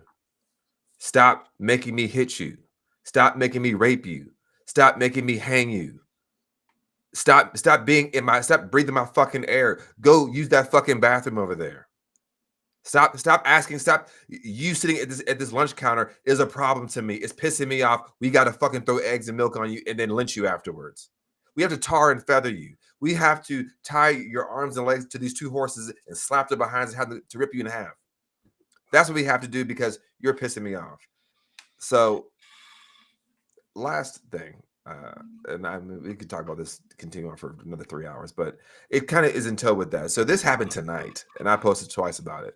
But this happened tonight. It's a little lighter, but still heavy. But I'm gonna play it here. If y'all didn't see this. Boo, tomato. Unacceptable, especially during Black History Month. And why do we always have to be the one that's understanding after we're done wrong? It's us every time. Y'all don't know other slurs and bad words? BAFTA's host Alan Cumming asks for understanding as Tourette Syndrome campaigner John Davidson shouts strong language and slurs at winners and presenters. So this man said the N-word and shouted it out while Michael B. Jordan and Delroy Lindo was up there presenting an award. Delroy and I are delighted to be presenting the first BAFTA of the night for a vital part of movie making. We're here to celebrate And while I do understand that John Davidson has a condition, you knew exactly who was up there before you yelled it because you knew what to say when you seen them two black men up there. We know exactly what's going on here. Delroy was about to turn into Delta Slim from Sinners real fast. He had to catch himself. And what's crazy is they learn things from their environment and who they be around. So who be saying it over there? Let's really talk about it. Let's clock the tea. This is weird and corny, corn on the cob, elotes. And y'all just want us to be like, oh, okay, like, it's cool. Like, no, it's not cool. It's actually very hot. It feel like hell, actually. And it's crazy because y'all will have dementia, y'all will have Alzheimer's, y'all have all kind of stuff and still somehow be racist. Y'all never lose that, though. You can lose your mind, you can lose everything else, but you won't lose the racism. That's crazy. Hang it up, flat screen. Yeah, I always wonder, like, why, like, how is it that they always, like, where's that in his vocabulary? That right. That's so if you guys didn't hear, or if you guys didn't watch that, so the BAFTA Awards were tonight, and Michael B. Jordan and Delroy Lindo of Sinners fame were presenting an award. And as he was sitting there speaking, as Michael B. Jordan was sitting there speaking, a gentleman, what was his name? I don't really care, who has Tourette's syndrome, which again, we are very sensitive to people who have, disabilities here. We are not, ableist. Yelled out, niggers. Right when it was like the quietest moment of Michael B. Jordan speaking. And I think watching two gracious, calm, unique, brilliant, humble brothers who we love in the community, who we respect and revere, take that shit on the fucking chin. I add this to earlier this month, Donald Trump calling the Obamas apes. If the Obamas are apes, Michael B. Jordan and Delroy Lindo are niggers, what does that say about the rest of us? And I know it says nothing about us, right? Because that's not how self-governance, that's not who we are to each other. But like, this is the slow, like, y'all take this shit. Take this shit. Let me step on y'all. Let me humiliate y'all. Yeah, what makes you not an ape or a nigger? What makes you that, Right. If the Obamas are apes and the niggers, right. You working at the fucking, waste plant, working a 9 to 5, you definitely are a fucking nigger. You definitely are an ape. And that's how systemic racism works. And so when Alan Cummings, who I like, he played Nightcrawler in X-Men. That's that I like, but he's sitting there saying, you got to understand. Why the fuck? He's right. Why do we got to understand? I don't want to understand. Oh, he needs some medicine. I got some medicine. My right hand named Roba, left hand named Tussin. Okay, that's what's going to be happening. That's his medicine, Robitussin. That's black folks giving you. Go get some of that medicine. So what do you think about it? It's exhausting, man. I mean, it's like, I don't want to hear it. Like, I'm sorry, but like, just to your point, like, he maybe slapped some taste out of his mouth, and he'll remember the next time. Niggas. I don't know. I mean, niggas slap me. It's a bygone, right? They didn't call him out. They didn't slap the shit out of him there. Like, they've let it go. They've given him grace. Where's Will Smith when you need him? They've given him grace, right? So, what else? So, but he's not free of critique. Like, he's not free of like criticism. But this is the pattern. This is all just so exhausting at this point. I'm done, dude. I'm done with a lot of this shit after tonight. Like, I can't. No, you're right. Lorena, who's in our chat, one of our favorite commenters, she also wants me to do a book recommendation. This book by Dr. Arlene Geronimus, Weathering. The extraordinary stress of the ordinary life in an unjust society. And it talks about the weathering on the bodies of specifically Black people, but it is for, indigenous people. It is for the weathering, how it wears at our bones, wears it at our immune systems, how it wears at our actual DNA, or the ends of our DNA, these things called telomeres. They're shortened because of the stress that we experience in a society that is racist and sexist, and they talk about the epigenetic. She's Jewish. She talks about the epigenetic trauma of the Holocaust and how that works for Jewish people, Ashkenazi Jewish people. But then she says that, like, so imagine what that is like for Black people.